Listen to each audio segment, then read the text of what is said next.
On November 10th, 2025, television actress Allison Mack debuted a new podcast called Allison After NXIVM. Although you would never guess NXIVM's pronounced that way if you look at it. This podcast will chronicle her journey and life after her involvement with the purported self-help organization and modern-day cult known as NXIVM. The podcast received a lot of blowback for giving Mack a platform, as in April of 2019, she made headlines when she was sentenced to 3 years in prison. This was after pleading guilty to blackmailing women who were subjected to sexual humiliation within a subgroup of NXIVM, orchestrated by its leader, Keith Raniere. Mack's journey to NXIVM was through Hollywood. Born in West Germany to American parents Jonathan and Mindy Mack, young Allison started out modeling in print and commercial ads before studying acting in Los Angeles. Mack's early credits include the television series Seventh Heaven, the Showtime original film My Horrible Year, and Disney's Honey, We Shrunk Ourselves. However, it would be in 2001 that Mack would find her big break on the hit show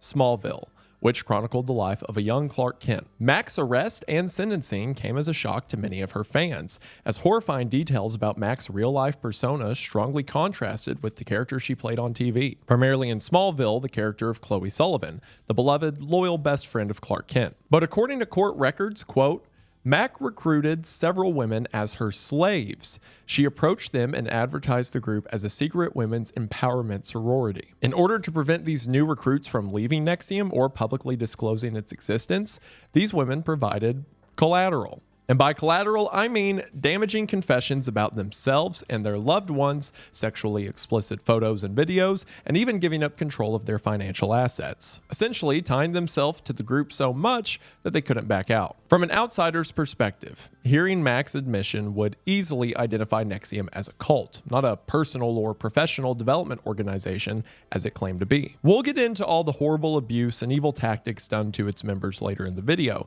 but the story of NXIVM is a modern-day version of a boiling frog syndrome, a respectable facade with a dark underbelly. What seems innocent on the surface gradually turns evil, and how seemingly normal, accomplished people attract to that innocent promise of success can be caught in that slow simmer. As one of the more high-profile and modern examples of a cult, the media played an integral part in NXIVM and Raniere's downfall, as former members spoke their truth to outlets like the New York Times, chronicling the horrors they witnessed and endured. And this article, as you could imagine, spread like wildfire, as details such as blackmail, sexual humiliation, torture, and even branding brought in every true crime junkie from every part of the world. At its center, NXIVM's cult leader, Keith Raniere, was propped up as the poster child for the cult of personality. He built his image through NXIVM, manufacturing his persona to create a godlike public image, and as a result, he was able to abuse more than 50 women for 2 decades. The rise and fall of NXIVM is a perfect example of how cults operate, a system where manipulation and exploitation thrive in structure to enable those in power to do the unthinkable. So hello everybody, today we're going to be talking about the story of NXIVM and the self-help guru who branded his students. This is a story I've been familiar with for a while. As a matter of fact, we covered it back when I was on the Red Thread. But I wanted to give it a run here with some more details and more recent developments in the case and the group's survivors. It's also just important to keep stories like this in mind, how people can use goodwill to do something terrible. Before we get into the video, I just want to remind you that the Redacted collection is here and available for a limited time. You can get the WIU or FBI lookalike hat and jacket, the Manhunt shirt, and this cool journal set for a limited time at the link in the description at wendigoon.shop. Get it while you can, and if you decide to support, it means the world. So if today's topic sounds interesting to you, then stick around after the ad as we talk about the horrors of NXIVM. But before we talk about something terrible, let's talk about something great, like today's sponsor, AG1. That's because AG1 is your daily health drink that combines your multivitamins, probiotics, superfoods, and antioxidants into one simple green scoop. AG1 contains a lot of the things your body's missing out on. It's backed by clinical trials, but I can tell you from my own experience that it just helps me feel better. It's not like I drink it and lose weight and get more productive, but when you put the things into your body that your body's been missing out on, you'll be amazed by what you can get up to. Especially at this time of the year with a ton of deadlines and it feels like every other weekend you're traveling to see family. AG1 is an easy way to get some help. By easy, I really do mean easy, because all you need is 8 to 12 ounces of water, a spoonful of AG1, and you're good to go. And now there's even more ways used to do AG1, because now in addition to their original formula, you can get AG1 in berry, citrus, or tropical flavors. From your energy to your gut health to your immune support, AG1's a good friend to have in your corner, especially during the holidays. And now's the perfect time to get in on AG1. That's because if you head to the link in the description at drinkag1.com/Wendigang or scan the QR code, along with your order of AG1, you'll get a free welcome kit. That's right, a free welcome kit with things like a shaker bottle of vitamin D3 and K2, some sample packs of the different flavors, and more. Again, that's link in the description at drinkag1.com/Wendigang or scan the QR code to get in on this incredible offer today. Thank you all for watching the ad. Thank you to AG1 for sponsoring the channel. Their link will be in the description. We are now back to the video. We are going to go ahead and get into it, but as always, thank you for watching. The Latin root of NXIVM, or nexum, refers to debt, bondage, and slavery in ancient Rome, which immediately should have been a red flag to a lot of people. That is a very odd reference to make for a self-improvement group. Keith Raniere insisted that his intention for the name was in reference to the future. For him, publicly, NXIVM represented, quote, the next millennium. But why was he so obsessed with what tomorrow held? Well, for that, we must look at his past. Keith Raniere was born in Brooklyn, New York on August 26, 1960. As a teenager, Raniere excelled in science and math and left high school early at the age of 16 to pursue higher education at Rensselaer Polytechnic Institute. But academics took a turn for the worse for Raniere in college, and he would graduate in 1982 with a 2.26 GPA, having failed numerous classes. While he did well as a child, as an adult, Raniere heavily exaggerated and outright lied about his educational feats, claiming to have spoken, quote, in full sentences when he was 1 year old, taught himself high school math in 19 hours when he was 12, and by 13 had learned 3 years of college math and several languages. This sounds like the stuff in like Kim Jong-un's autobiography, where he claimed to have like beat golf by hole-in-oneing almost every hole on a course and also inventing cheeseburgers. Like, at some point you can just lie and people won't say anything about it, I guess. As a boy, Raniere claimed to have read Isaac Asimov's sci-fi novel Second Foundation, which is about a secret organization of mental scientists that use telepathic abilities to guide humanity. This would undoubtedly inspire Raniere to later try and do the same. After college, Raniere worked as a computer programmer and consultant, per Vanity Fair, before launching his own multi-level marketing company, Consumers Byline, in 1990. For those unfamiliar, and be grateful if you are, multi-level marketing, commonly known as an MLM, is a business where distributors earn money by selling bulk products directly to consumers, who in turn recruit other individuals to do the same. These individuals give a share of their proceeds from the sales to the distributor above them, and so on. Now, the difference between an MLM and a pyramid scheme boils down to the legitimacy of the business. While MLM members earn income from selling to consumers, a pyramid scheme focuses on recruiting new members and their money with little to no emphasis on retail sales. Effectively, you only win if you get more people in on the scheme. A few red flags to watch for in discerning if an MLM is indeed a pyramid scheme includes its emphasis on recruitment for the reasons just mentioned. Things like high upfront costs, claims to easy money, and noticeably, a pressure to join immediately. So, kind of like the military. As far as Consumers Byline's operations, the company offered discounts to its members on groceries and other products, such as dishwashers and even hotel stays. Raniere promised, quote, lucrative commissions to old customers for recruiting new ones. And Robert Bremner, a former distributor, said, quote, Raniere was like a mythological figure. The guy with 240 IQ was coming to town. By the end of 1993, Raniere said that he had, quote, sold $1 billion in goods and services, employed 80 people, and had 250,000 believers paying him $19 a month to hawk his goods. And yes, you heard that right. He referred to these people in what is publicly a business as believers. Once again, probably should have raised some concern. However, according to Bremner, Raniere appeared to, quote, carry no money, seemed to sleep all day, rolled into his office around 10 p.m., and sometimes held meetings at 1 a.m. Business sagged, debt ballooned, and customers complained. Believe it or not, this vague business that had people pay dues and then hurriedly try to get other people on board to get discounts did not end well. The con was up, and regulators in 20 states started investigating. After regulators investigated Consumers Byline for allegedly being a pyramid scheme, Raniere shut down the company and was fined $40,000, despite not admitting to any wrongdoing. Again, quote from People, according to Forbes, he only paid $9,000 of the fine, even though he claimed to be worth $50 million, which he could be lying, but either way, multimillionaire, fined $9,000. I'm sure he learned his lesson. In 1994, 1 year after his settlement, Raniere and his then-girlfriend, Tony Natalie, would go on to create a new MLM organization. This one was called National Health Network, another MLM that specialized in selling vitamins, which, those companies are always trustworthy. This company, which he had set up in Clifton Park, New York, would be instrumental to NXIVM, as it was here that he met the woman who would become his business partner, Nancy Salzman. At the time of their meeting, Salzman was a nurse and therapist who studied hypnosis and something called neuro-linguistic programming, or NLP, which Raniere also studied because of course he did. The psychological approach of NLP therapist examines and mimics people's language and speech patterns to alter behavior and achieve patients' personal goals, which once again, a flag that is red should have shown up. Salzman was in awe of Raniere. She found him riveting and once wrote in a brochure, quote, "There's probably no discovery since writing as important for humankind as Mr. Raniere's technology."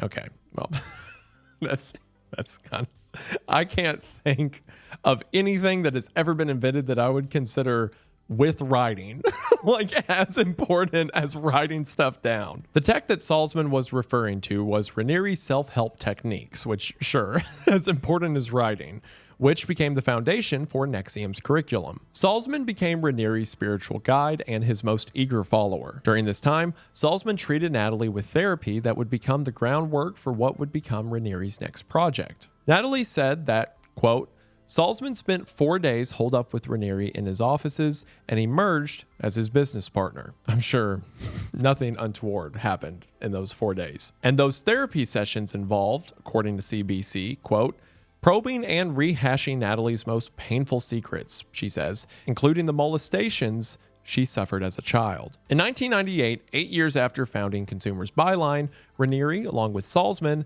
founded Executive Success Programs, or ESP. ESP would eventually become NXIVM. ESP was the set of development workshops that sold executive coaching and self-help seminars. Its early clients included billionaire Richard Branson and BET co-founder Sheila Johnson. And while Raniere started a new chapter in his professional life, he would find himself closing one in his personal life. ESP was a core component within NXIVM, which was the parent organization that operated a hierarchy.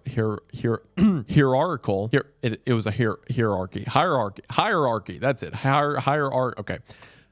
That structure and ranking system for its members. I'm never beating the third grade reading level accusations. Basically, ESP was the deceptive face of NXIVM, used initially to engage people and draw them deeper into the cult. Tony Natalie, Raniere's girlfriend, left him in 1999, but she could not escape his terror. From Vanity Fair, quote, although Salzman would deny allegations of harassment, according to court documents, Natalie's home was broken into.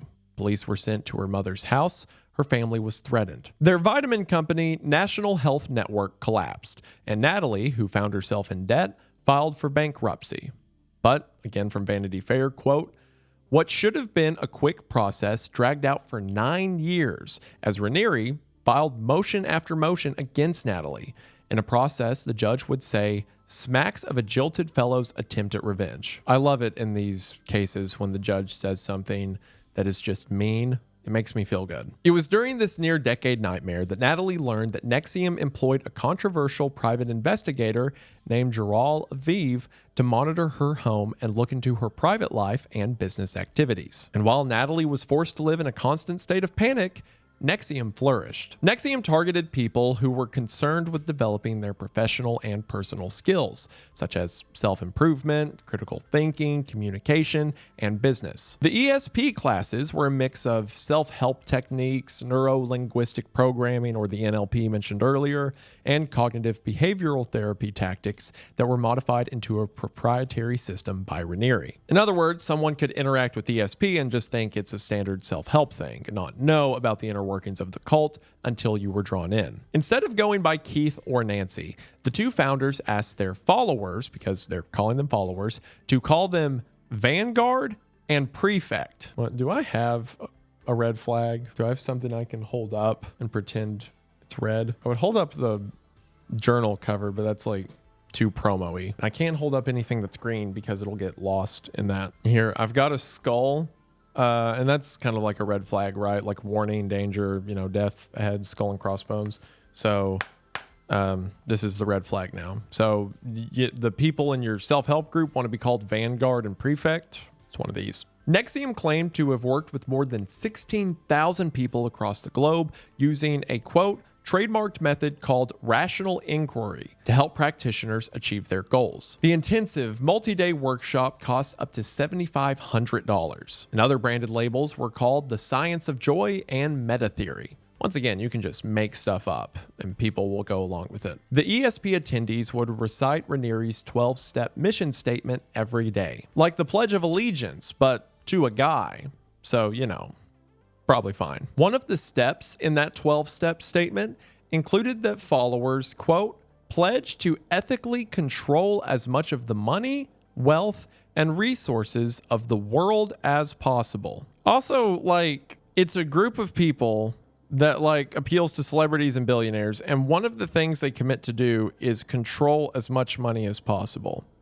It's like a supervillain secret lair. But again, people were just going to this thing willingly. Like, they weren't being forced against their will. They're like, oh, maybe I can learn how to be better at business. And then they're saying a 12-step program about controlling the world. Maybe that's how it works. Maybe that's how people become evil. I don't know. Ranieri was heavily influenced by Ayn Rand, which is why he incorporated a lot of stuff about self-interest. His mentality was summarized best by this direct quote from the mission statement his followers would recite. The world is full of people who try to destroy each other, steal from each other, down each other, or rejoice at another's demise. For Ranieri, it was essential for the survival of humankind that the world's wealth and resources be controlled by the successful, ethical people, which of course refers to NXIVM trainees. We're good people. I'm a good person, so I should have everything, and you should have things you give to me.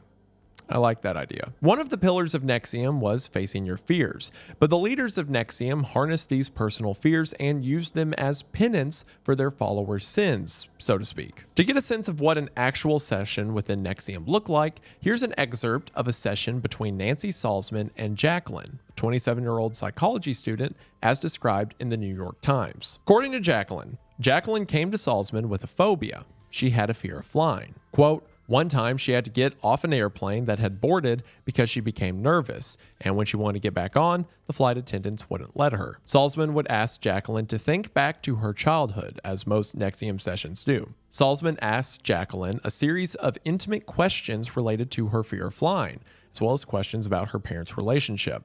Based on Jacqueline's answers, Salzman, quote, ascertained that Jacqueline believed her mother was manipulated by her father, who forced the family to move often by air. Salzman suggested that Jacqueline's fear of flying, as well as her belief that her father forced her mother into a terrible life, and her inability to be an independent woman were connected. Salzman came to the conclusion that Jacqueline, like her mother, was in control and had chosen to be a victim. At the end of the session, Jacqueline had upgraded her belief system and insisted her fear of flying was gone. Her homework for the next 30 days was to do one thing that terrified her each day. And on a day when she indulged in a man's attention, Jacqueline had to do 2 terrifying things that day. Already you can see how this program uses trauma, guilt, and fear to control the behavior and thinking of its followers. But none of this would have been possible without the central tenet of every cult in human history: the man in charge. Members viewed Ranieri as a great philosopher, an ethical man, and a scientist who was at the forefront of what humans were capable of. His classroom-based courses lasted as long as 12 hours a day. And outside of these courses, Ranieri emphasized control of habits of mind and body, like food and exercise. Members of NXIVM believed that Ranieri could heal them, not only of emotional traumas, but also set them free from fears, attachments, and destructive thinking patterns. Some even believed he could heal them sexually too, as Ranieri's ideas resonated with women, especially wealthy ones. Also, Randall, on the team who reviews these scripts, wrote underneath that line, Haha, I thought it was going to say especially the horny ones. And then I look at the file and he uploaded it at 3 a.m. So we see where he was at reading this. The thing about him preying on wealthy women makes sense, doesn't it? I mean, if you take a look at today's upper class, there's an obsession with self-improvement, a demographic happily served by every corner of the health and beauty industry. People want to be skinnier, younger looking, smarter, and more empowered. They want to break barriers and transform their negative self-talk into positive. And all of these were the tools Raniere used to control women. Wellness was amongst the most unsettling. He would frequently leverage members' insecurities about their weight. Within NXIVM itself, the ideal member was termed potent. As written in the New York Times, quote, not only rich, but emotionally disciplined, self-controlled, attractive, and slender. According to one ex-member, quote, this is the white-collar spiritual path. It seems Raniere's goal was to target people who had issues with their self-image and a lot of concern regarding their self-image and prey upon it. It's no wonder that NXIVM benefited from its rich, high-profile clients. In fact, the group was largely funded by Claire Bronfman, an heiress to the Seagram's liquor fortune, who spent more than $100 million of her inheritance to support NXIVM. As for Allison Mack, according to the New York Times, her glowing testimonials helped bring Hollywood celebrities into the organization. Even the Dalai Lama once spoke at an NXIVM event, thanks in part to Mack's presence. How do you even book that guy? You can just get him to show up for stuff? You can be one like pseudo-religious group and get another religious leader to show up. That's the Dalai Lama. It's not like your local pastor. That's like the Pope, I think. I'm really dumb to Dalai Lama. I assume that's the equivalent. New members of NXIVM learned how to break down one's own identity or replace it with another altogether. In NXIVM speak, it was replacing data with data. When members erased their fears, they could begin doing what they actually wanted to do with their lives, or more accurately, what Raniere and high-ranking followers wanted them to do with their lives. Like a banker who pivoted towards acting, or a school administrator who changed course and started a farm. If you were doing this thing with your life, well, that's the problem. You should do this other thing instead, placing yourself to these people in a position of control and dependence. Some of the core teachings within the various programs included deciding on one's ethics and making them a guiding life force. Members did not make decisions that were not aligned with those ethics. Over time, this guiding principle created strength and character through discipline. Other core teachings include create love. Do not reject your family, unless, of course, your family rejects NXIVM, in which some cases, other steps may be required. Do not be a slave to attachments and fear. Raniere's methods of persuasion went hand in hand with his ability to disorient, presenting both sides of an argument to make his point. He encouraged positive and negative endeavors simultaneously in his teachings. For example, in NXIVM's Society of Protectors, the group's men's club, Raniere introduced a concept called collateral, or collateralizing your world, which meant adding extra leverage to your conscience. For example, let's say someone committed to running every day for exercise before meeting the group for coffee. If that person didn't uphold his word about running that day, perhaps the whole group would forego the next morning's coffee. And while this social punishment concept was certainly strange for men, like if they don't do the thing they said they were going to do, then you don't do something you said you were going to do, for women, this collateral became downright sinister. In 2015, some of NXIVM's female members began approaching other women to ask if they had felt stuck in their personal growth, often starting the conversation with, quote, I want to talk to you about something that will change your life. At this point, a top-secret, female-only subgroup had been formed within NXIVM, with claims of helping select women expedite their own journeys. And unlike the other courses, this would cost nothing. This is in spite of the fact that one of Raniere's core tenets was that, quote, true value exchange was always upheld. In other words, his courses were always paid for, and members could perform administrative tasks or nanny for richer members in order to pay off fees. So it was in Raniere's teachings to always charge for the courses. But to even approach the pitch of what NXIVM was, potential members had to give up something truly valuable. Keep in mind, most of these women were from the upper class, so something like jewelry could always get replaced. No, this collateral was instead something valuable from your personhood, something that could punish or damage you, something that was the purest way to show trust, that if given into the wrong hands could permanently ruin your life. The most common types of collateral were a nude picture or a video where you confessed a crime, sometimes even the deed to your house. But what NXIVM leadership called collateral, you and I would probably call by its more proper term, blackmail. This secret group was given a name to match the extreme levels of dedication it required from those who belonged to it. It was called the Vow. Other women referred to this group as Dominus Obsequious Sororium, which is broken Latin for Lord over the obedient female companions, or just DOS for short. According to Raniere, this group was a sorority. DOS was created in 2015, and its dedicated members say that they started the group themselves when some members pledged ultimate commitment in helping another member who was going through a very rough time. The group then morphed into a, quote, military-style boot camp that was trying to address the place of women in the world to make them realize that they were not victims. And near the top of DOS, one of its high-ranking members was Allison Mack. She had come to NXIVM, unhappy with where her acting career was at, and even asked Raniere to make her a great actress again. Allison Mack said of DOS and its twisted recruitment process, quote, "The woman who invited and recruited you to DOS was your master, the representation of your conscience, your higher self, your most ideal." Which, again, I understand how cults work. It's like a slow burn, frog boil and stuff like that. But at what point do you show up to get better at acting and now you're referring to someone as your master and giving them naked pictures of yourself and the deed to your house? At what point are you like, I don't think these are acting classes at all? What these masters symbolized for DOS recruits was someone they aspired to be, which aligned with the whole self-improvement angle NXIVM was founded on, and the reason why people were attracted to the cult in the first place. One of them, Michelle, remembers when she was recruited by someone she admired from afar. Quote, "I knew if she was involved, there was probably other badass women involved, and I want to be a badass woman. I'm struggling to do that." As for the women who were initiated by these masters, well, they referred to themselves as slaves. Because of course they did. I mean, why not at this point? And also, like with every other cult in the world, this is going to become a weird sex thing because it always does. In DOS, masters helped slaves count calories to deter emotional eating. Oftentimes, these masters would administer acts of self-denial, like taking freezing cold showers or waking up at 4 a.m. just to stand still. There was also the practice of abstaining from orgasms, believed to be instrumental in healing negative sexual patterns. These slaves were ordered to care for masters, at first by performing menial tasks like bringing them coffee or running errands. According to Mack, the relationship was about devotion and like any spiritual practice or religion.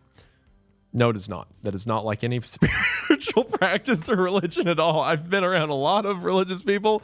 Ain't none of them done that. Mack was a powerful recruiter who was able to attract many women. And she also gained a reputation for trying to recruit celebrities like singer Kelly Clarkson and New York Times critic Amanda Hess. One notable yet failed attempt was when she tweeted at British actress Emma Watson. Here's her tweet from January 2016.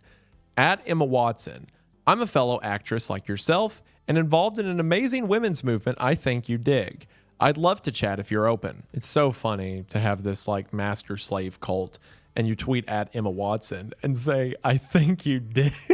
Like such casual language. Her pitch to these women was based on Mack working with, quote, "an organization that focuses on empowering women from the inside out." Mack said at the time of her recruitment, she believed that DOS was, quote, "about women coming together to become our most powerful and embodied selves by pushing on our greatest fears, exposing our greatest vulnerabilities, and by knowing that we would stand with each other no matter what, by holding our word, by overcoming pain." Overcoming pain. That last part's important here, because what DOS actually did in the name of a ritual of sisterhood was to undermine the concept of self-empowerment and self-ownership, especially of their own bodies. It's also one of NXIVM's core principles, quote, "pain creates conscience. Do not be afraid of pain." DOS members were invited to homes around Clifton Park near Albany. They were under the guise of receiving a small tattoo as an initiation. Once they arrived, they were told to strip naked and lie on a massage table one by one,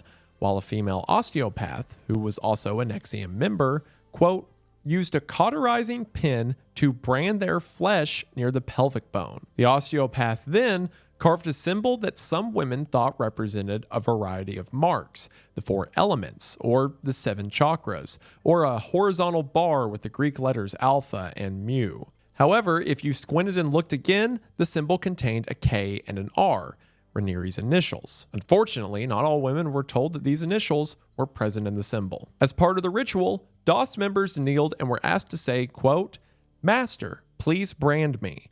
It would be an honor I want to wear the rest of my life." Although Rhaenyra was not physically present in the room while the branding happened, it's important to note that he was the orchestrator of the ritual, responsible for even how the women were positioned, according to him, like a sacrifice, with the women's legs and hands held down. See, I told you, it always comes back to weird sex stuff with these people. Despite denying knowing anything about the branding, an email from the Times showed that, quote, Rhaenyra wrote a female follower that the design of the symbol used to brand women incorporated his initials as a tribute to him. Like most rites of passage, the experience was intensely frightening. I mean, you're getting branded. Some women wore surgical masks to keep them from breathing in the smell of burning flesh. They leaned on each other as a coping mechanism, telling each other that the brand will look like an ancient hieroglyph, and cried out together, quote, "Badass warrior bitches, let's get strong together." It's not okay. What are we doing? I mean, you're getting branded by people you just met, and you're like, this is fine. This is cool even. But lest we forget, Rhaenyra's background was in MLMs, and his experience with these schemes was evident in NXIVM as a whole, and DOS especially. Each master was recruited to recruit slaves. For slaves to eventually become masters, they would have to recruit 6 other slaves of their own to form a pod. Each of those slaves was then encouraged to recruit their own 6, which emphasized the MLM-like structure within DOS. At its peak, 150 individuals had joined DOS, which, according to Mac, was like a little family. 2018, when Mac was asked in a New York Times Magazine interview about the cauterized brand, she took full responsibility for the idea. She wanted something more meaningful than a tattoo. But during her time in DOS, Mac was firmly placed in Rhaenyra's inner circle as his personal slave, according to the FBI. Her collateral to Rhaenyra, her master, was horrifying. Quote, "A contract declaring that if she broke her commitment, her home would be transferred into his name and future children born by her would be his. So if I ever leave this group, you can have my home and any children I create." That's, value for value, I guess. Additional collateral included a letter to social services that claimed she abused her nephews. The specificity of this letter could lead one to believe that Rhaenyra had it written or coerced Mac into writing it, and should her loyalty waver, it would be dispatched to social services. And of course, her collection of nude photos that she sent to Rhaenyra. Upon receiving these photos, Rhaenyra sent Mac a text, "All mine?" with a smiling devil emoji. He doesn't even talk like a cult leader. He talks like a 15-year-old boy. "All mine?" He. So not only do you have naked pictures of me, and you can have my kids, and you can have my house, but if I ever leave, here's a letter telling the police that I abused my nephews. There's no acting advice he could have gave that would have justified that. Rhaenyra's views on gender and sex, particularly women, boil down to this: women and men are wired differently, and therefore must be treated vastly differently from one another in terms of controlling them. According to Rhaenyra, quote, "Men are naturally promiscuous, and women are naturally monogamous. Men are repressed, but they have an understanding of right and wrong. Women can be disloyal and get away with whatever they want." You can see where this is building up to. Well, men should naturally be able to sleep with whoever they want, and women should only sleep with one man. And women are actually bad, but men are good. They're repressed and they keep it in. And this is going to lead with him, with all of them. Yeah. I always wonder with stories like this, if there's one person who gets out here. Like if someone got the brand, they were a part of it, they were down for everything, but then once the harem starts getting created, they're like, maybe I go. Maybe this is when I leave. This belief was very much reflected in Rhaenyra's personal behavior. Despite the larger NXIVM community being told that he was celibate, the inner circle knew he actually had multiple relationships, up to a dozen women within NXIVM who were told they could only have sex with him. He demanded that some of them starve themselves to attain his preferred physique, and according to testimony, he, quote, "sometimes grunted like a pig when women wanted to eat." Once again, not only is he a coercive serial rapist, but he's being annoying while he's doing it. Now, obviously, when you hear these stories, you wonder how anyone could possibly stay in this group, in this relationship, in this cult. But time and time again, we've seen how the power of belief, the magnetic personality of a charismatic leader, and a slow, steady descent from normal and sane into the shocking and depraved creates a recipe for success for brainwashing people into staying. And also the fact that everyone involved has some really damning blackmail over their heads. So even if they start to get cold feet and think they should leave, they can't. This guy owns their homes or naked photographs of them, which is especially damning to someone in the entertainment industry. Or in Mac's case, a letter from her saying she abuses her nephews. Were members in this culpable for actions they did? Sure. But the true evil lies with the figure orchestrating this whole thing. Now, at this point in the public eye, NXIVM had the hallmarks of a legit, successful self-help company thanks to the ESP workshops. Guys like Richard Branson, whose Private Island resort hosted the ESP workshops. Private Island for billionaires with sex cults. Doesn't ring a bell. And the Dalai Lama, who spoke at a NXIVM event, gave credibility to Raniere and NXIVM. Even to the point where Lululemon, the athleisure company, wanted to potentially use NXIVM's curriculum. But Raniere backed out of what would have been a lucrative deal because he recognized Lululemon would sniff out what he was trying to hide. Couldn't have anyone getting too close. And of course, even on the surface business, Keith Raniere was a fraud. Nobody had ever seen him write an ESP module. He claimed to be a classically trained pianist, but no one had ever seen him play the piano. He claimed to be a judo champion, but had any of his followers witnessed his supposed talents in person? I mean, as mentioned earlier, I highly doubt he taught himself math when he was a preteen. In regard to ESP, he was reluctant to upgrade the company's website or rebrand its image. For Raniere, the company's success was all word of mouth. They didn't need a website. So it made sense that when NXIVM members learned about the branding, many of them did leave, but much of the inner circle stayed. Because while the outside members may have heard about the branding and got freaked out,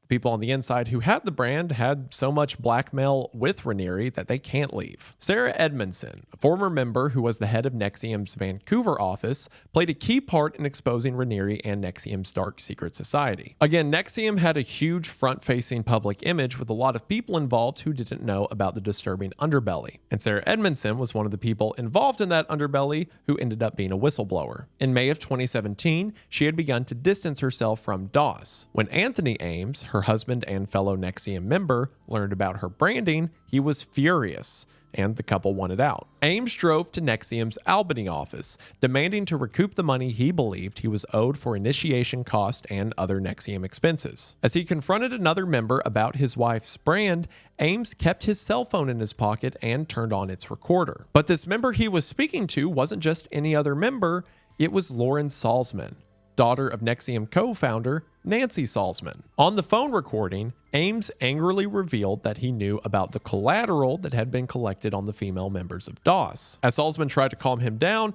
it's clear that there was nothing she could have said at that moment to satiate his anger, and this would be the first domino to fall. By 2017, multiple former members had asked New York state authorities to investigate NXIVM and its subgroup, DOS. Specifically, Sarah Edmondson filed a complaint with the New York State Department of Health against Danielle Roberts, a licensed osteopath and follower of Raniere, who you'll remember is the woman who performed the brandings. But the Department of Health refused to pursue the complaint because their actions had been consensual. You can't arrest someone for branding someone else if the other person knew they were being branded and consented to it. So Edmondson had only one option left.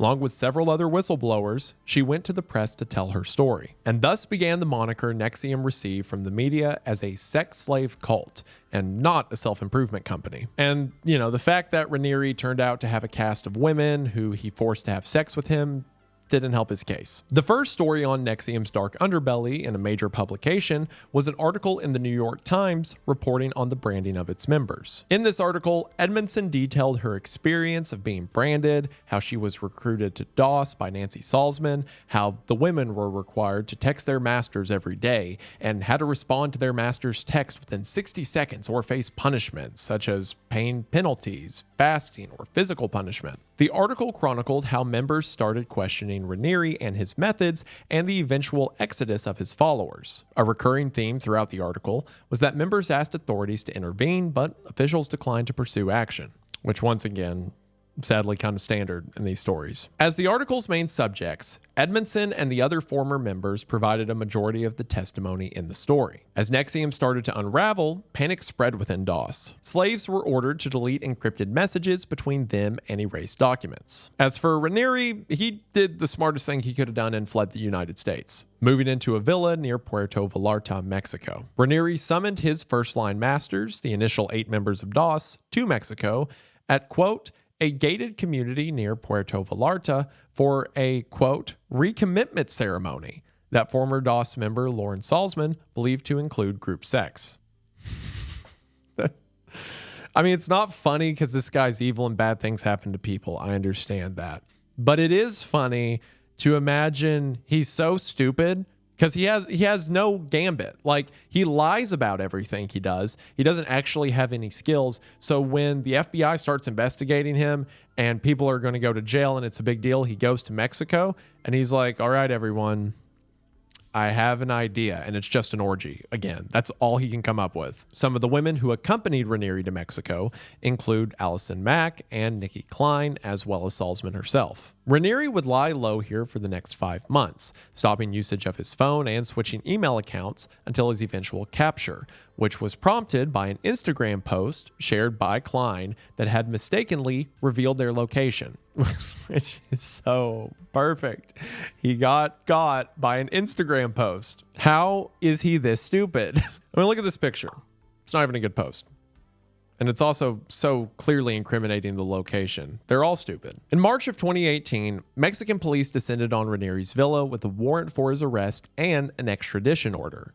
He was charged in the United States with racketeering conspiracy, wire fraud conspiracy, forced labor conspiracy, sex trafficking conspiracy, and attempted sex trafficking. Again, not like sex trafficking isn't funny to clarify, but it is funny to get charged with sex trafficking and attempted sex trafficking because then it just sounds like sometimes you were bad at it. Lauren Salzman was in the bedroom with Raniere at the time of the police raid, and when they barged in, he ran to hide in the closet. From the closet, Raniere ordered Salzman to negotiate with the authorities through a closed door, telling her that they could not enter if she didn't allow them to. This is not true or how warrants work, and proved to be false when they kicked down the door, located Raniere, and dragged him away. It's also funny to think on top of everything else he was a sovereign citizen.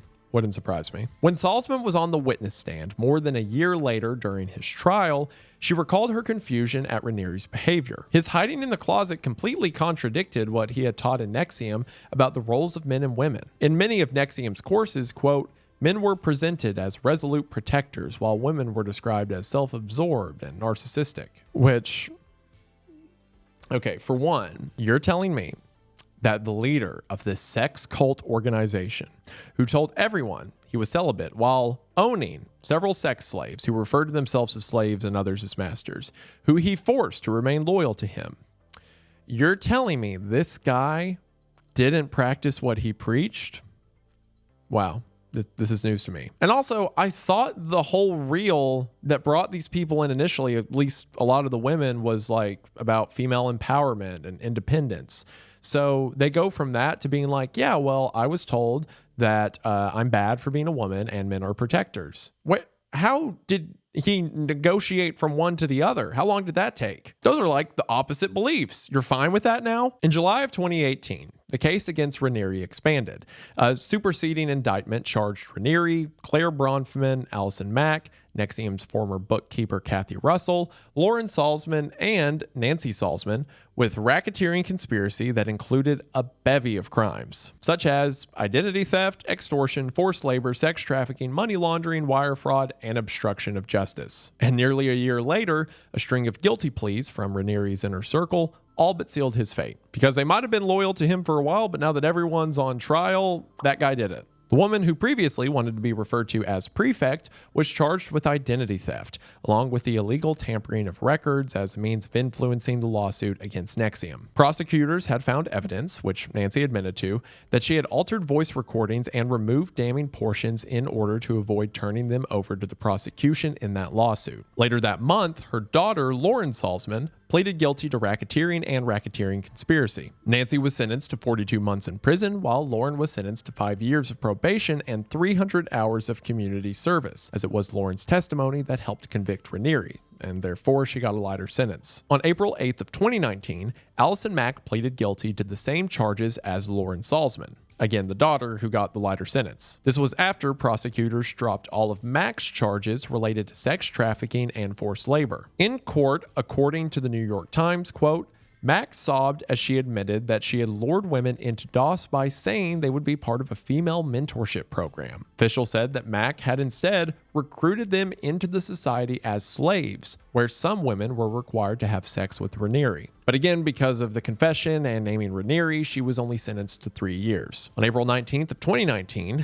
Claire Bronfman pleaded guilty to 2 charges related to identity theft and immigration fraud. Kathy Russell also pleaded guilty to visa fraud on the same day, and Bronfman was sentenced to 81 months in prison. So that just leaves us with Raniere himself. The 6-week trial began on May 7th, 2019. Prosecutors presented a strong case, as you could imagine, against the NXIVM leader, as former members testified that, as the program's courses progressed, Raniere, quote, used psychological manipulation to indoctrinate his followers into obedience. Critics of NXIVM faced retaliation and lawsuits, creating an internal culture with no tolerance or dissent. However, the majority of the trial focused on DOS, the program which prosecutors said Raniere founded to provide himself a, quote, flow of submissive women, which, yeah, that's pretty accurate. After some intensely explicit and gruesome testimonies were given against Raniere, he was finally convicted on June 19th, 2019. Jurors deliberated less than half a day before they found Raniere guilty of all 7 counts: conspiracy, racketeering, sex trafficking, identity theft, forced labor, sexual exploitation of a child, and possession of child pornography. The last charge being, since some of the collateral images he was given by new members were of women who were not 18. You see how terrible they are, and somehow they find ways to be worse. Raniere was sentenced to life in prison, thankfully. More than a dozen victims, providing hours of statements, contributed to his fall. Raniere responded by accusing the trial's judge of corruption, demanding a new trial, and the judge would deny this request. Raniere's reign of terror had finally come to an end, but the media's reign of terror was just beginning. In the HBO documentary series, The Vow, there's a scene where a new recruit meets Raniere for the first time. The lead up to the meeting is intimidating. Raniere's followers had described their leader to this new recruit as godlike, with a world record IQ. He was, according to them, a judo master and a piano virtuoso. There was nothing he couldn't do. But when Raniere finally reveals himself at a small gathering, the result is almost laughably underwhelming. Instead of a god, what stands before the recruit is a small man with, for lack of a better word, a really dweebish vibe. It's an intentionally comical moment, played for laughs, as the voiceover asks, "This is the dude?" But this is probably the best possible visual testament to the contradictory nature of the cult of personality. The way these men are described by their followers, hailed, defended, exalted, is rooted in the way these followers are made to feel about them, not a reflection of who they really are. Anyone outside the circle of influence can see that clear as day, but those inside the circle don't see a man, they see an idea. Raniere's almost flaccid appearance, contrasted with the weight of his influence and the severity of his crimes, is a phenomenon highlighted by the HBO documentary and the internet's memification of him. But in addition to his ability to influence, he had another weapon at his disposal: a female-focused trend by which he could cleverly disguise his true motives. As Vanity Fair wrote, quote, "Just as Manson capitalized on the imperfections of the free love movement, Raniere enticed women into believing he could take the 2010s empowerment smorgasbord, wellness, activism, feminism, to its highest, purest level." With NXIVM, Raniere fused a self-help company during a time when TED Talks were all the rage, with tech and Silicon Valley fads like biohacking. He used this mentality to coerce members to adopt extreme diets and deny their body's own desires. The Vow featured Sarah Edmondson and Mark Vicent as its primary subjects, both former members who worked their way up NXIVM's internal hierarchy, called its Stripe Path, and who helped recruit high-profile members and expand the organization across North America. They were also the key players in NXIVM's downfall, speaking out in the New York Times piece in 2017. Edmondson hopes that the documentary helps keep people from making the same mistakes she did. Quote from the LA Times, "When people look at things like this, their instinct is to say, 'That would never happen to me. Only stupid people fall for stuff like this.' The documentary helped dispel the myth of how people get involved. After all, Nobody joins a cult on purpose, just like nobody gets into an abusive relationship on purpose, which is how these things always work. Once you're in the pot, it's hard to tell that it's heating up. An important part of the healing process for Edmondson was getting her brand of Rhaenyra's initials removed from her body. What's left on her is a 4-inch white line, a reminder of her strength and what she's gone through.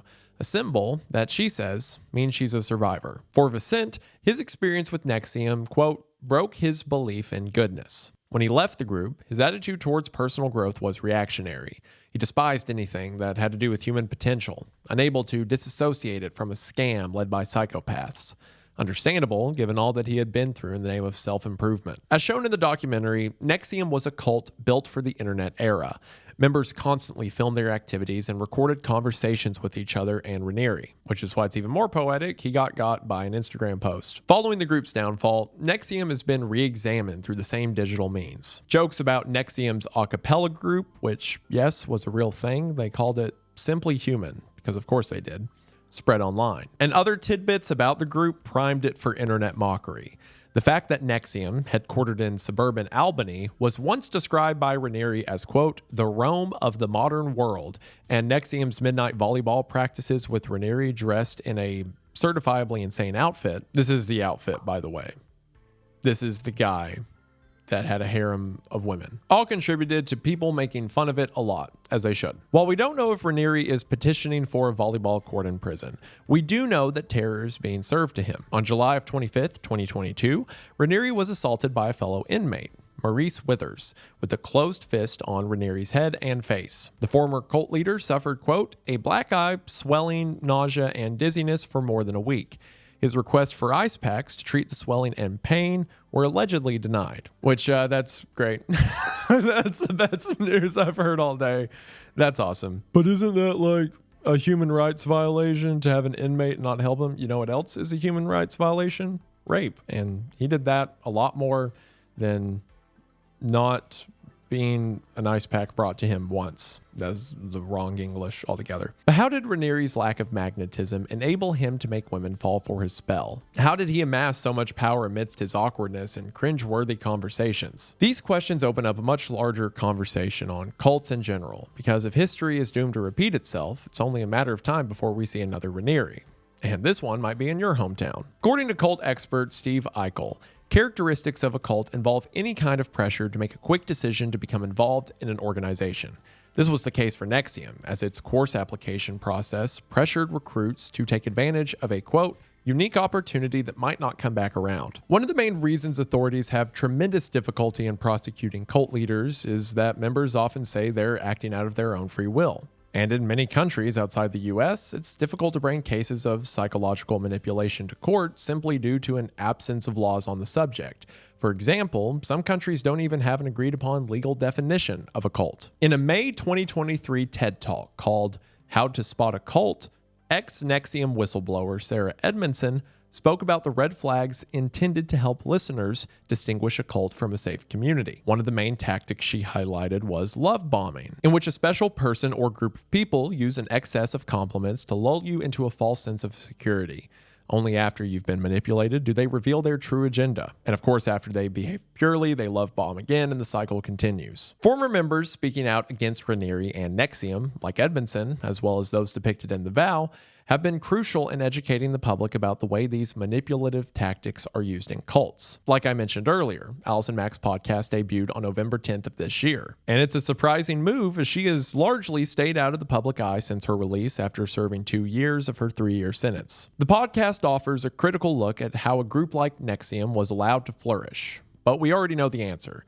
It marketed itself as a self-improvement group to a vulnerable group of men and women who were desperate to make themselves better. NXIVM taught members that if they shared the most fragile parts of themselves with an audience, everyone could make sure they wouldn't fall back on their negative ways of thinking and acting. According to Business Insider, Rhaenyra weaponized the allure of personal growth and masked the brutality of his methods under the rigors of self-improvement to hide his abuse. And he employed the presence of celebrities like Mack to legitimize the organization and attract other members. For writer Sarah Berman, if Rhaenyra does leave a world-changing legacy, then it, quote, might be the way feds prosecute future sex trafficking cases. The use of racketeering legislation in such cases was rare when the Eastern District of New York first indicted Raniere in 2018, but it's since been used in high-profile cases against offenders like Jeffrey Epstein and R. Kelly. So hey, if Raniere didn't do it, maybe those cases wouldn't have gone as great as they have. They've gone great, right?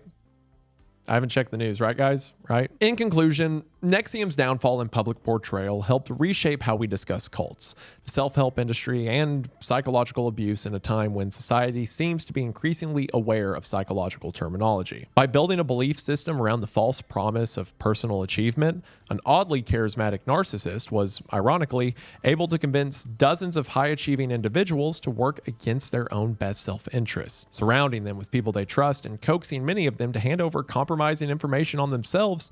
He was able to keep them there. So the next time you find yourself questioning if you're about to join a cult, whether it's an especially enthusiastic group fitness class or a book club that your one friend who's way too into astrology just invited you to, look around. See if they welcome questions. See if you're able to leave without resistance or drama. And like most things in life, see if it involves a healthy balance of commitment. If not, then you, my friends, may have just found yourself ankle deep in the next example of a modern cult. Or hypothetically, it could also be some dorks who like exchanging books.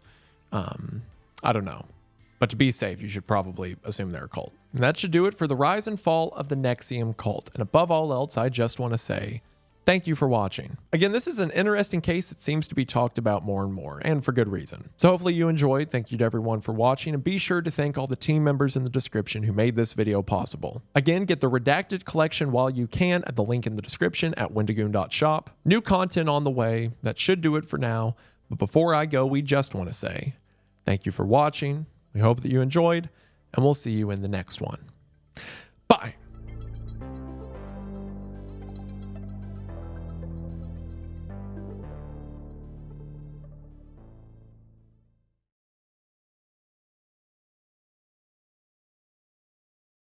Also, I know the reference I used at the beginning of the video, the whole frog and boiling water metaphor. I know that's not actually how it works. That came from an experiment where they like lobotomized frogs, and then lo and behold, they don't jump out of boiling water. Who could have guessed?